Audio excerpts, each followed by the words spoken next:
How's it going, everybody? Thank you for checking out my channel and welcome to today's video.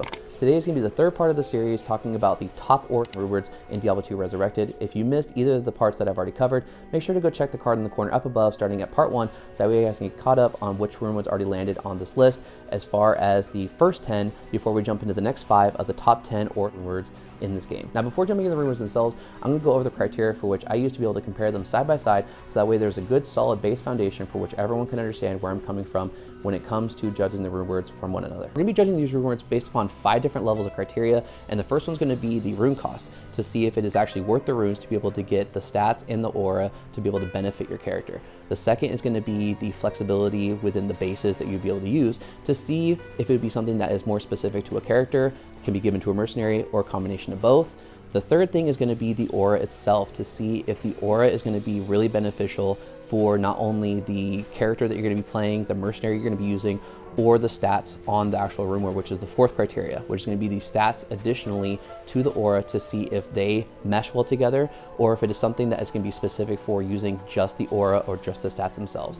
And the last but not least criteria is going to be the build to actually be able to use these Runewords, to see if they're going to be something that is more towards a niche type of build or to something that everyone will benefit from in the exact same way. Now, as I cover the criteria for each one of the Runewords, I'm only going to be spending maybe about 2 to 3 minutes per Runeword, because anything longer than that would be better suited for an individual video to talk about every aspect of the Runeword itself. However, in this video, I'm going to be going over just the most important parts of each one of the Runewords when it comes to comparing them to all the other Runewords on this list. And along with that, I will be showing not only the stats on screen, but I will be showing the gameplay to be able to give you guys a good example as to what it looks like in action. That way you guys get a full understanding as to how these are not only going to look when it comes to using them with builds, but how they're going to be as far as being able to help with your clear speed, with your survivability, and also just how they're going to be able to benefit your character as well as your mercenary if they're able to do so. Before we get into the video, let's go and do the comment shout out, which today's is going to be Joseph Magic Flower from my viewing 50 items video, saying, in my honest opinion, the best one was at 7 minutes and 46 seconds, with this being the first time that they ever left a comment on any of my videos. With all that said, let's get into the video.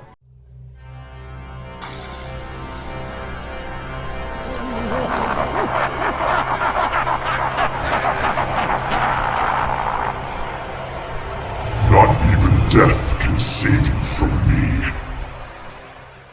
Greetings, mortals. I knew you would find your way back here.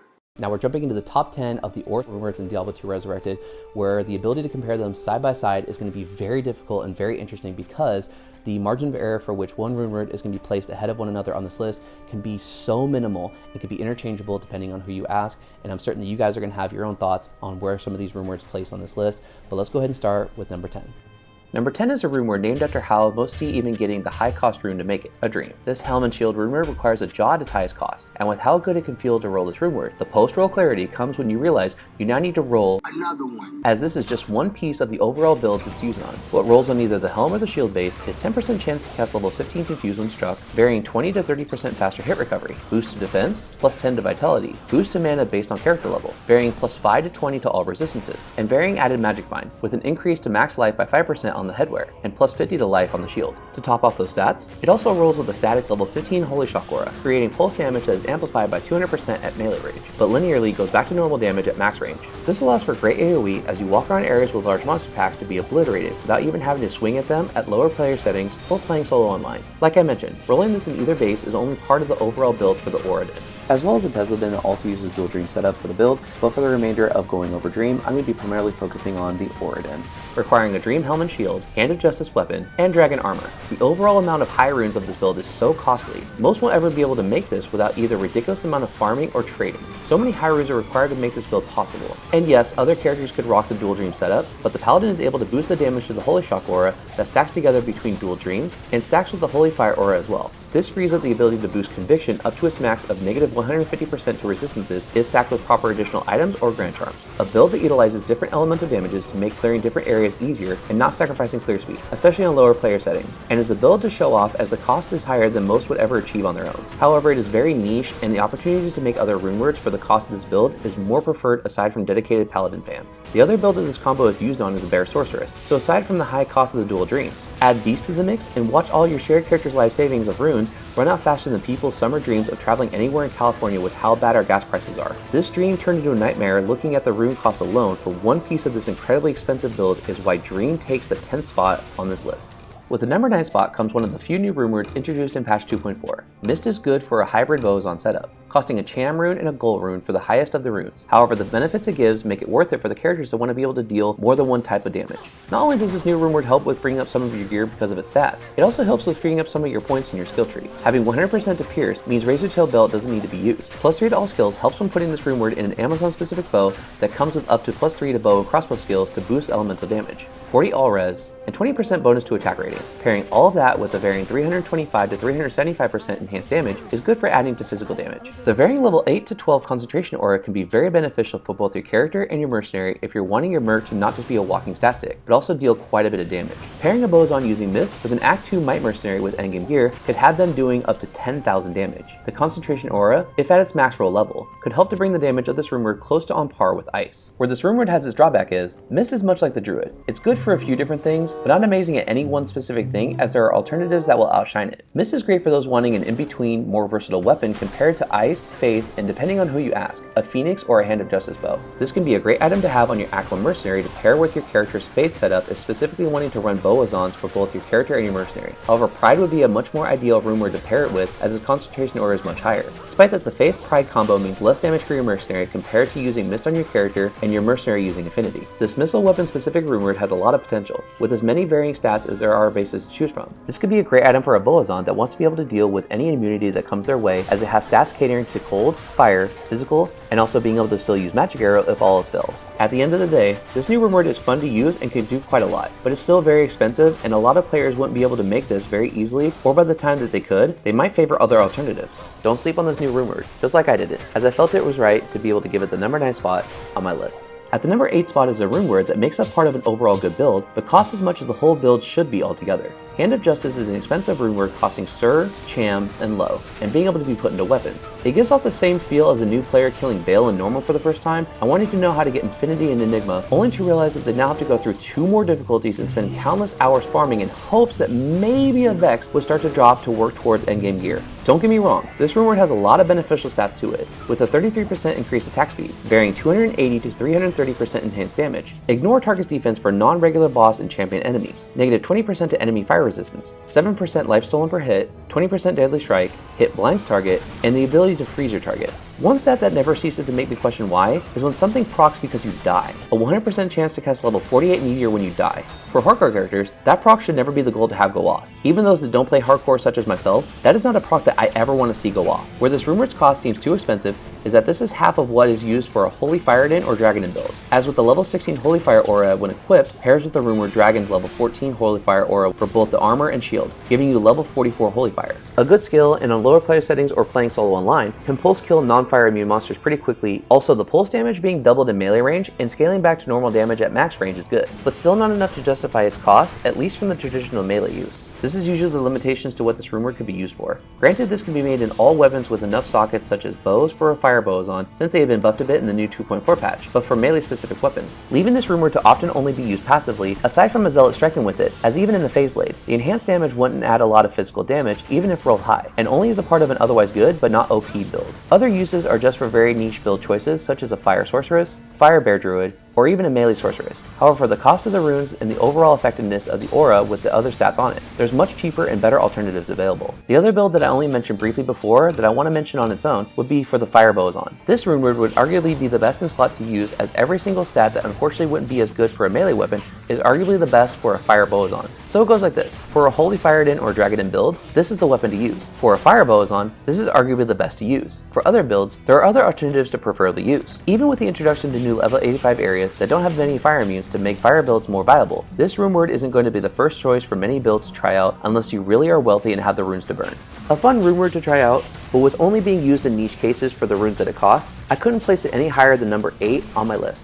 At the number 7 spot is a bow rune word that not only is good for the stats that it has, but with its aura makes it a top tier weapon for most boazon players that want to focus on physical damage aside from elemental, primarily using multi-shot, guided arrow, and possibly strafe as the main skills. This bow-specific runeword comes with the hefty cost of an own rune and a jaw rune, but for the benefits that it could give both to your character build and your mercenary, it's seen as worth it for so many. This runeword has the potential to roll either amazingly or is hot garbage, and there are two varying stats to focus on for how it rolls. It has a chance to roll with 1 or 2 to all skills, and the Fanaticism aura ranges from level 12 to level 15. And while the Fanaticism aura damage output would have a higher varying output, the attack speed difference between the high and the low roll wouldn't be as significant. Now that the Act 1 mercenaries can use Amazon-specific bows, this is what many are going to be wanting to roll this runeword in, especially for the potential addition to plus the bow and crossbow skills that the bow bases would have. Otherwise, rolling this in a great bow if you want to be traditional because it's what the fastest bow a merc could be able to use before patch 2.4. But if using an Amazon-specific bow, this could potentially have the runeword roll +2 to all skills, with +3 to bow and crossbow skills at its very best, versus using a non-Amazon specific bow and potentially only rolling +1 to all skills,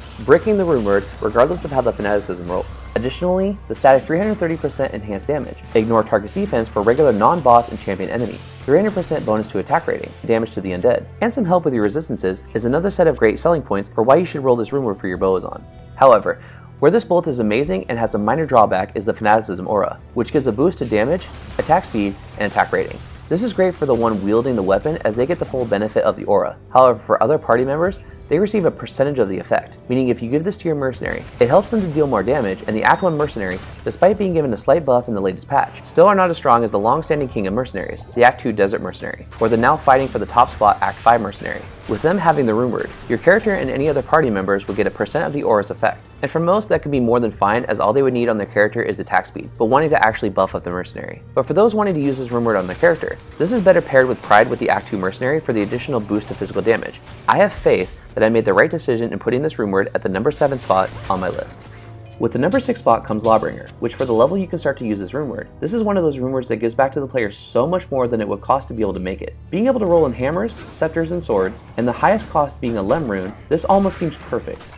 Almost. Having 20% chance to cast level 15 Decrepify and striking, negative 50% to target's defense, adding a varying 150 to 210 fire damage, and a varying 130 to 180 cold damage, 7% life stolen per hit, slain monsters rest in peace, added defense against missiles, a small dexterity boost, and some extra gold find. Those stats alone, even just the Decrepify proc seems justified for its cost in my personal opinion. However, where this runeword lacks in is having no additional enhanced damage. No help for the base damage of the weapon you choose to roll it in. Yes, extra help with the fire and cold damage is nice, but the maxes on both aren't high enough to be able to make a substantial difference even in nightmare difficulty, let alone in hell. But it also has the varying level 16 to 18 Sanctuary aura when equipped, which affects enemies that are undead. It knocks them back and takes away their physical immunity and resistances. This is ideal to give to an Act 5 mercenary to pair with a very powerful weapon such as a Great Phaseblade for literally every reason, especially now in patch 2.4. With the aggressive nature of the Act 5 mercenary getting in every enemy's face more than a blue-haired Karen demanding to speak to the manager, having them get multiple hits in to get the Decrepify proc to go off, and having the Sanctuary mod for crowd control. Areas such as the Chaos Sanctuary, Stony Tombs, Ancient Tunnels, and the World So Keep up to Bale to name a few, are a walk in the park, a very dark but no longer scary one. The law of the land is brought to order with this runeword, deservedly getting the number 6 spot on this list. And that's going to be it for the video. I hope you guys enjoyed it.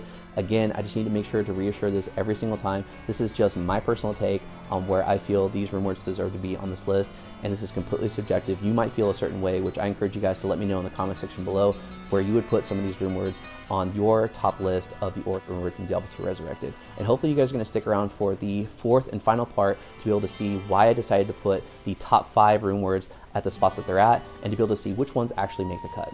Other than that, hope you guys enjoyed the video, and if you like this kind of content and want to see more, hit the subscribe button and hit the bell notification to be notified whenever a new video comes out. And if you enjoyed this video, let me know by leaving a like. Also, there's going to be a card in the corner up above for you guys to go check out, so that way you guys can see more of my Diablo 2 Resurrected content, because if you enjoyed this video, I'm certain that you're going to enjoy those videos as well. Other than that, hope you're all staying safe, and again, hopefully I will see you guys in the next video where we conclude this series for the top Aura Runewords in Diablo 2 Resurrected. Take care.